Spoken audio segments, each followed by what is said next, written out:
notamment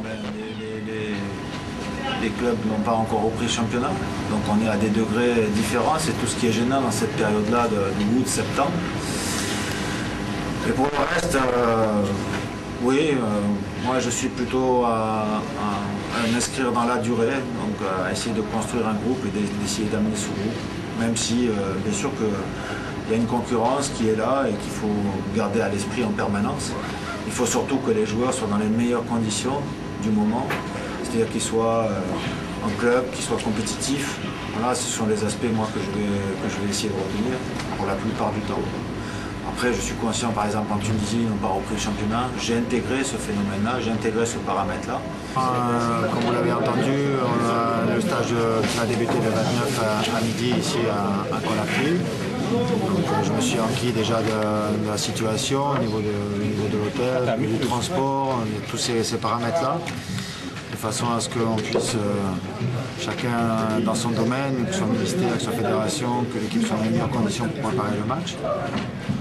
Donc là, on a encore quelques jours devant nous pour peaufiner le travail, mais j'ai bon espoir qu'on soit dans de bonnes conditions, comme on l'a été quand même assez régulièrement tous ces derniers temps. Je pense qu'au niveau de la préparation d'équipe, il n'y a pas eu de très gros problèmes et qu'à chaque fois, on a pu préparer nos matchs dans de bonnes conditions. Donc je souhaite que ce soit encore le cas pour ce rendez-vous important.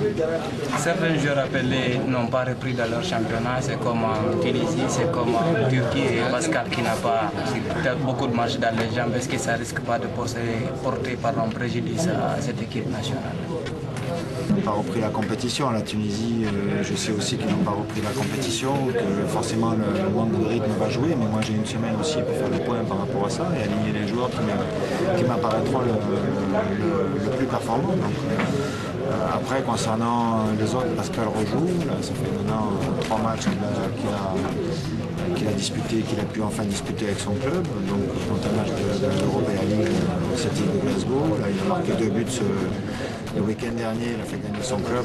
C'est une bonne nouvelle pour lui, c'est une bonne nouvelle pour nous. Comment jugez-vous la rentrée de Ousmane Bari du Oroya lors du match Guinée-Gabon? Oui, c'était une rentrée intéressante. Bon, il ne s'est pas posé de questions, il est rentré avec ses qualités, c'est un battant, c'est un joueur qui n'a pas peur, qui ne se cache pas, il a donné le meilleur de lui-même. C'est vrai que je pense qu'il a mesuré aussi un peu les écarts techniques avec le haut niveau, donc ça n'a pas été toujours facile, mais bon, je note qu'il a montré de l'envie, il a affiché des qualités, il a eu une occasion de but, le gardien a fait un très bel arrêt. Bon, c'est de bon augure pour la suite, mais on sait qu'il a encore une marge de manœuvre, qu'il a des progrès à faire à la finition, il a des progrès à faire même dans la construction du jeu, sur ses déplacements, sur son jeu de haut but. Donc, voilà, il y a beaucoup de choses à faire, mais il est jeune et il est perfectible, donc c'est bien. Alors coach, est-ce que vous connaissez un peu les faiblesses de l'équipe éthiopienne? On les a affrontés, vous le savez, j'ai eu l'occasion de regarder un peu les images aussi des matchs qu'ils ont disputés contre le Nigeria là, tout dernièrement. Je l'ai dit, c'est une équipe qui nous a fait souffrir en match aller pendant 30 minutes. Ils avaient beaucoup de mobilité, c'est une équipe qui balançait pas trop, qui essayait de trouver des décalages dans le milieu et qui nous ont fait souffrir. Ils ont des petits gabarits avec de la vivacité.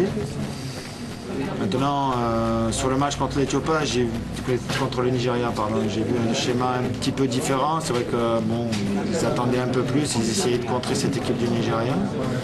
Et au final, ils ont fait un match très très sérieux et ils ont failli remporter la victoire. Donc pour nous, c'est un match à prendre avec beaucoup de sérieux, avec beaucoup de respect par rapport à cette équipe, si on veut remplir notre objectif qui est de gagner. J'ai pas l'habitude de dévoiler ce que je vais faire au cours du match, sinon tout le monde va le savoir, y compris les Éthiopiens, donc c'est pas encore le moment de divulguer ça. Je connais un petit peu les caractéristiques de cette équipe. Après, je pense que chez nous, ils vont s'installer dans la moitié de terrain et ils vont vouloir nous contrer. Donc il faudra qu'on soit très prudent, pour ne pas se faire contrer. Il faudra peut-être qu'on soit aussi patient. Il faudra que le public nous aide aussi. Peut-être qu'il faudra... Voilà, donc il y a tous ces ingrédients-là. Maintenant, un match, on ne le joue jamais à l'avance. Maintenant, on va tout faire pour trouver les parades, trouver les solutions pour contourner un peu ce bloc défensif éthiopien. Coach, avec la liste que vous avez... Je ne vais pas appeler des joueurs. Je n'étais pas là quand vous avez commencé. Je ne sais pas pourquoi Kevin Constant est revenu. Ça, il vous a largué ici, il est parti. Je ne sais pas, et vous avez eu confiance en lui pour le faire jouer. C'est ça mon inquiétude. Kevin Constant, est-ce qu'il ne va pas quitter encore pour le laisser à l'hôtel et partir? Vous savez, c'est ce que j'ai répondu tout à l'heure. J'ai dit que si je ne l'avais pas appelé, il y aurait autant de gens qui posaient la question de savoir pourquoi je n'ai pas appelé un jeune joueur de talent, d'avenir, qui joue au plus haut niveau en Europe, dans un club italien. On m'aurait posé la question de savoir pourquoi je le laisse de côté, et pourquoi je ne le convoque pas, et pourquoi, etc. etc. Le débat est sans fin. Maintenant, c'est vrai qu'il y a eu un incident. J'ai dit à Kevin que voilà, il fallait qu'il soit conscient de ce qui s'était passé, que c'était sérieux, parce que les Guinéens ont été très déçus de son comportement, de son attitude, et qu'au niveau du groupe également, nous on est prêts à faire des efforts pour que ça se passe bien, mais lui aussi il a sa part de travail à faire. Et que donc c'est à ce titre-là que je lui avais dit que je ne le convoquerais pas contre le Gabon, et que il devait mettre à profit ce laps de temps pour lui-même bien réfléchir de son côté, pour savoir si il voulait continuer l'aventure avec la Guinée. Mais la seule condition que j'émettais, c'était que continuer l'aventure avec la Guinée, à condition qu'il vienne en étant à 100%, débarrassé de tout dans sa tête des petites réticences qu'il peut y avoir à droite et à gauche. Donc il faut qu'il soit pleinement engagé. Maintenant, il m'a dit qu'il l'était. Après, de la parole aux actes, il faut qu'on puisse le mettre en situation pour savoir. Merci, coach. J'ai dit, Arsène Touré était convoqué contre Madagascar. Il n'est pas venu. Il n'a pas donné signe de vie. Donc, il a manqué de respect, pas seulement à l'entraîneur ou au staff, il a manqué de respect à tout le monde aussi. Et là, vraiment, en ne venant pas. C'est un cas différent de celui de Kevin qui a eu à un moment donné un passage à vide et qui jusqu'à présent a toujours rempli ses convocations. Et donc concernant Arsène Touré, je m'étais déjà expliqué en son temps. J'avais dit que le concernant, je demandais au comité exécutif de le sanctionner. Je proposais qu'il ait 2 matchs de suspension et une amende. Voilà, pour la suite, une fois qu'il aura purgé sa peine, on verra. Alors, ces joueurs sélectionnés, est-ce qu'il y a d'autres joueurs que vous avez ciblés à aller parler? Non, d'autres jeunes, oui, j'ai eu l'occasion de voir jouer.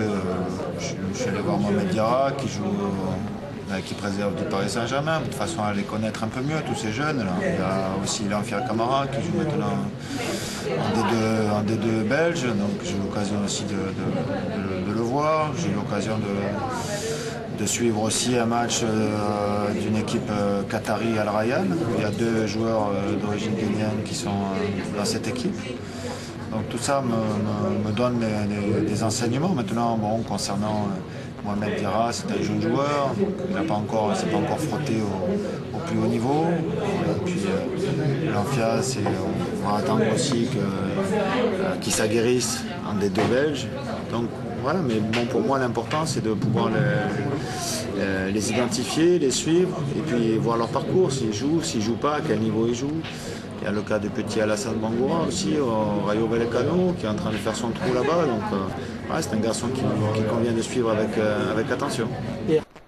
Rendez-vous est donc pris pour le 4 septembre prochain où la Guinée jouera gros à domicile face à l'Éthiopie qu'elle avait battu 4 buts à 1 à Addis Abeba. Mais un match est-il jamais joué d'avance?